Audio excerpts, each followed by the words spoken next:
7. Barrett outside, the switch. Doncic goes over and a great step. And then he hammers it home. Broke his ankles. What's going on, guys? Welcome back to a brand new video. I hope you guys are doing well. So the New York Knicks are set to take on the Philadelphia 76ers tomorrow night at Madison Square Garden. I'm actually going to be live streaming that game, so make sure you tune in for that. And also, I apologize I did not bring you guys a post-game live stream or a live recap video or just a recap video in general versus the Orlando Magic. I know that Magic game did not turn out well at all. I know we ended up losing at home. Only the New York Knicks would end up destroying the Magic on the road. Just a rebuilding team that pretty much has the talent of a G League team. If I'm being real, I'm kidding. They have talent, but they're very young and very unexperienced.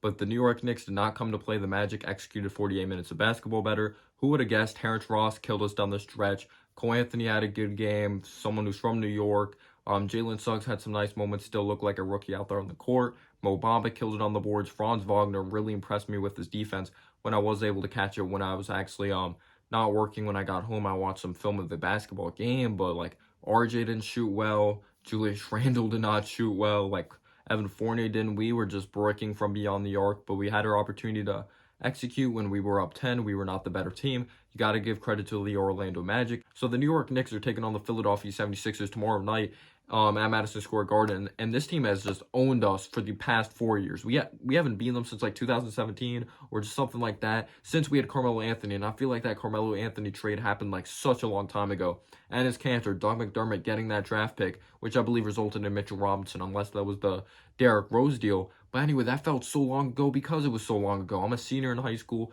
This year I'm going to graduate and be in college, and I believe when that trade happened, I was like in 8th grade or a freshman year. And when we beat the Philadelphia 76ers, Carmelo Anthony hit a very clutch shot down the stretch. He hit a big-time shot with like 0.5 seconds remaining.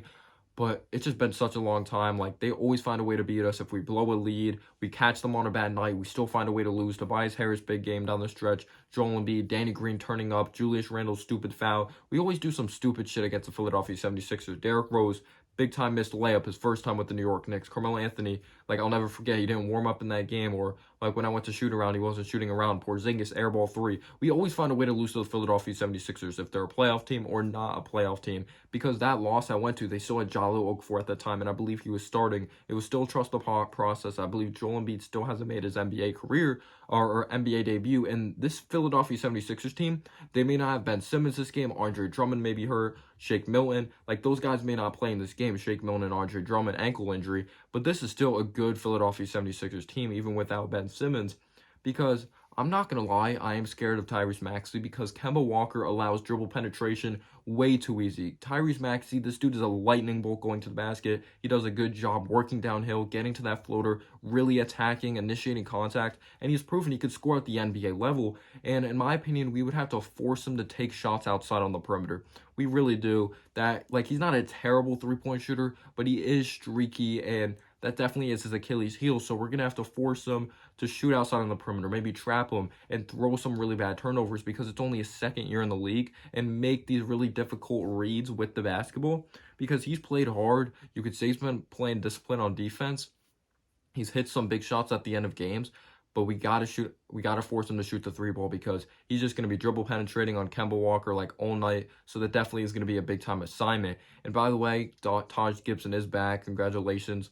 Had the child and all that. Nerlens Noel, I believe he's still not going to be playing in this game, but we did need a physical body back of Taj Gibson. Now getting into the 2 position here for the Philadelphia 76ers. Seth Curry, another tough assignment. These guys could straight up score the basketball. Seth Curry, I believe, had over 20 in the first half or first quarter up against the Oklahoma City Thunder. Curry was just flame-throwing it from beyond the arc. He did end up going cold, but we can't leave this guy outside on an island. Seth Curry could shoot the heck out of the basketball. This dude is just, he moves around like a freaking mouse moving around screens. And is Evan Fournier going to be able to keep up with a Seth Curry? I think we are going to have to force Seth Curry to drive to the basket. Evan Fournier is going to have to use his physicality. He's just going to have to constantly be running. I hope he's very well conditioned because Seth Curry, he's proven to hit big shots down the stretch, or just open up games for the Philadelphia 76ers, give them some momentum. So he's going to have to make them feel uncomfortable with his physicality. Then you got the 3 position for the Philadelphia 76ers. You got Danny Green. Yes, there's so many memes of Danny Green, but at the end of the day, he is a veteran in this league. So he's seen a lot of defenses. He's seen a lot of coverages or just certain blitzes coming off, like if he ever like is put in a situation that like he's the screener and he's coming off, like sometimes he knows what the defense is actually going to be doing out there on the court. But Danny Green, he hasn't shot it well. He's been inconsistent, but he shot it well against the Thunder, which was a great sign after airballing 3 straight threes versus the Brooklyn Nets. He's a decent defensive player. I'm not expecting him to do a lot offensively, but we still have to respect his shot from the outside. Yes, it may not be consistent, but you never know when a shooter is going to be hot or cold unless you're Stephen Curry. Unless you're one of those like really great three-point shooters, like but the streaky shooters in the league, such as a Tim Hardaway Jr., a Terrence Ross, and all that, if you know what I'm saying. So I really do hope RJ Barrett is physical in this game, going to the basket, and he finishes strong. I think one of the main things like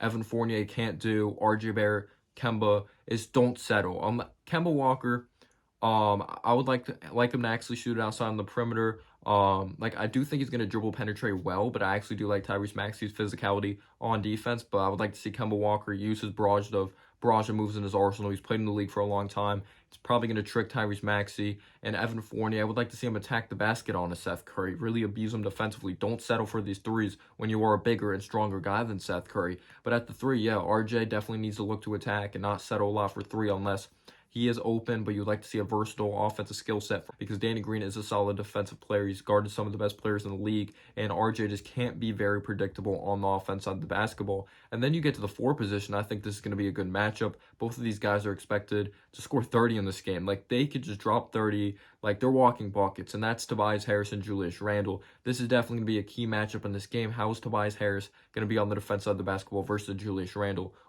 Or how is Julius Randle going to be up against Tobias Harris? I'm not expecting Tobias Harris to really back down to Julius Randle or back down that much in this game unless there is a switch, because Julius Randle is very physical. He has shown he's one of the most underrated defenders in this league. He can guard outside on the perimeter. He can guard down low. He just plays extremely strong and disciplined.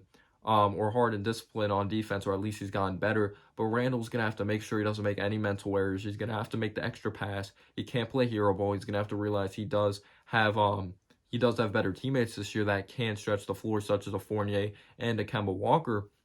But Tobias Harris likes to run in transition, shoot those threes in transition. He likes to attack, likes to work downhill. He can pull up from mid-range territory. He's a pretty versatile offensive game. So I would like to just see him force Tobias Harris to pass the basketball, because we know Tobias Harris likes to get into rhythm, but get up in his jersey, Randle, get him rattled, because when he doesn't shoot a certain amount of shots in a certain amount of minutes, it really throws him off his rhythm.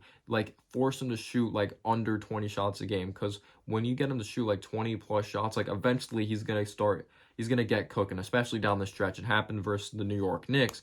And now we have this matchup at the 5 that I'm extremely scared of. It's Joel Embiid versus Mitchell Robinson. I understand Mitchell Robinson has gone stronger. I do think Mitch is still going to bring that lob threat, but it's not going to be easy throwing lobs against Joel Embiid. He's a great defensive player, good rim protector. He can pretty much do it all at the center position. He has the dream shake. He has so many moves in his arsenal when it comes to the post, just sizing guys up. He has that pump fake from three-point land. Mitch is going to have to not be overzealous and fall for that pump fake, because he really sells it well, Joel Embiid, from beyond the arc, but he's extremely strong. He's so physical. He's going to just kill Mitch, in my opinion, with his strength and just the barrage moves in his arsenal. I'll be really impressed if Mitchell Robinson holds his own. But Joel Embiid, one of the top centers in the game, you could say he is the best center in the league.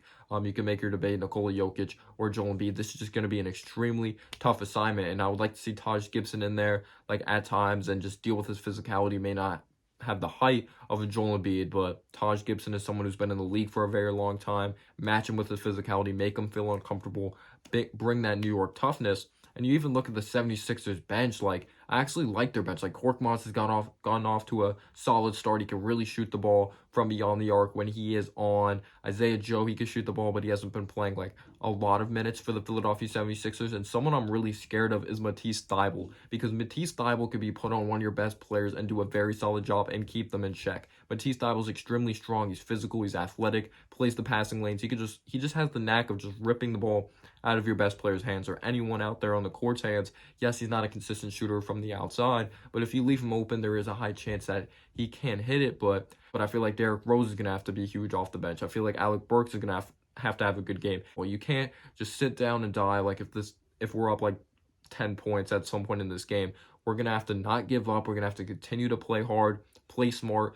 We can't turn the ball over because this team executes off of turnovers. They like to get out and run. With Maxey running the show, he just looks to score. This isn't going to be an easy game whatsoever. The Knicks, they have to come to play. They have to play physical. They have to play disciplined. Can't allow turnovers. Allow turnovers to happen. We have to shoot it well from beyond the arc. We'll see what goes on to happen. The total opposite might happen. But thank you guys so much for watching. And as always, guys, have a humble day or night. Peace out, y'all.